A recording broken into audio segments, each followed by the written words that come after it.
menjelaskan tentang pembuatan SIM di Indonesia.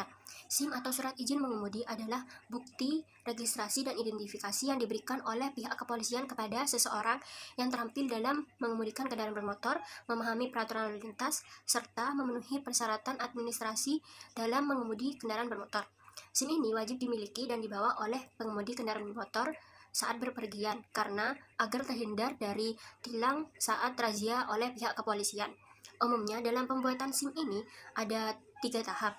Misalnya dalam pembuatan SIM C itu ada pengumpulan dokumen, yang kedua ada ujian teori, yang ketiga ada ujian praktik. Untuk selanjutnya, saya akan menjelaskan tentang syarat-syarat pembuatan SIM C. Yang pertama, peserta harus berusia minimal 17 tahun dan sudah memiliki KTP, sehat jasmani dan rohani, serta harus melakukan pengisian formulir tertulis di Kapolres terdekat atau bisa dilakukan secara online di situs resmi Polri.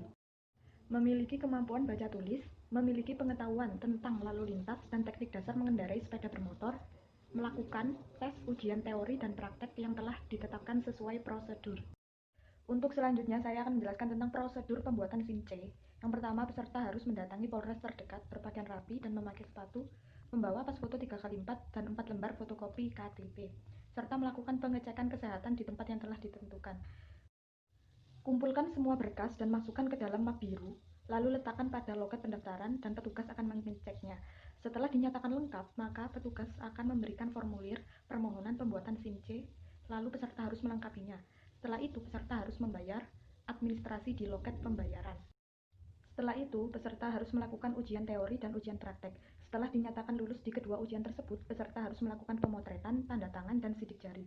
Setelah selesai, maka peserta bisa mengambil hasil cetakan di loket yang telah ditentukan. Saya di sini akan membahas salah satu permasalahan di bidang bisnis.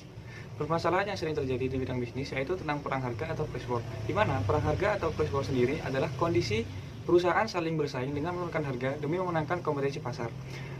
Perang harga ini dapat dikategorikan sebagai persaingan yang paling sengit di antara persaingan yang lainnya, dikarenakan profitabilitas dari perusahaan tersebut dikorbankan.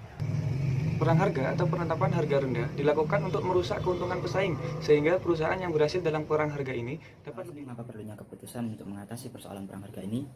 Karena perang harga dapat menciptakan adanya kehancuran secara ekonomi dan melemahkan secara psikologi yang harus dibayar mahal oleh individu, perusahaan, dan turunnya keuntungan dalam bidang industri. Tidak peduli siapa yang menang dalam perang harga tersebut, semua pihak lebih berjuang mati-matian untuk mengakhirinya dibandingkan sebelum mereka memulai dan menikmati perang tersebut. Pada awalnya, perang harga terjadi karena adanya anggapan bahwa harga di pasar terlalu tinggi atau adanya keinginan untuk mendapatkan pangsa pasar dengan biaya tertentu. Pada akhirnya, perang harga tersebut akan menjadi persaingan hidup dan matinya suatu perusahaan. Karena dengan perang harga tersebut, perusahaan akan mengalami kehancuran ekonomi dan mengalami kebangkrutan, sehingga mereka frustasi dan akhirnya memilih untuk gulung tikar. Saya akan menjelaskan mengenai bagaimana caranya perusahaan kita mendapatkan keuntungan yang lebih besar dibandingkan dengan perusahaan lain. Karena saat ini dunia bisnis dalam perusahaan berlomba-lomba untuk mendapatkan keuntungan yang lebih besar dibandingkan dengan perusahaan lain. Cara pertama kami yang lakukan adalah amati dan pelajari saingan perusahaan lain. Dengan cara apa saja yang membuat produk perusahaan lain diminati oleh banyak orang atau masyarakat. Yang kedua, cari mitra usaha dengan cara menjalin kerjasama dengan perusahaan lain yang berkaitan dengan perusahaan kita. Yang ketiga, menciptakan produk yang berbeda-beda dan berkualitas agar diminati oleh banyak orang dan masyarakat. Yang keempat, beri potongan harga atau diskon. Yang kelima, ramah dalam komunikasi ke konsumen. Yang keenam, jujur. Yang ketujuh, memberikan pelayanan yang baik dan training ke seluruh karyawan. Permasalahan yang biasanya terjadi di masyarakat, salah satunya adalah kenakalan remaja. Kenakalan remaja sendiri bisa terjadi karena faktor internal dan eksternal. Faktor internal sendiri muncul akibat dari rasa penasaran terhadap pencarian jati diri individu. Sedangkan faktor eksternal disebabkan oleh keluarga, masyarakat, pergaulan, dan lain-lain.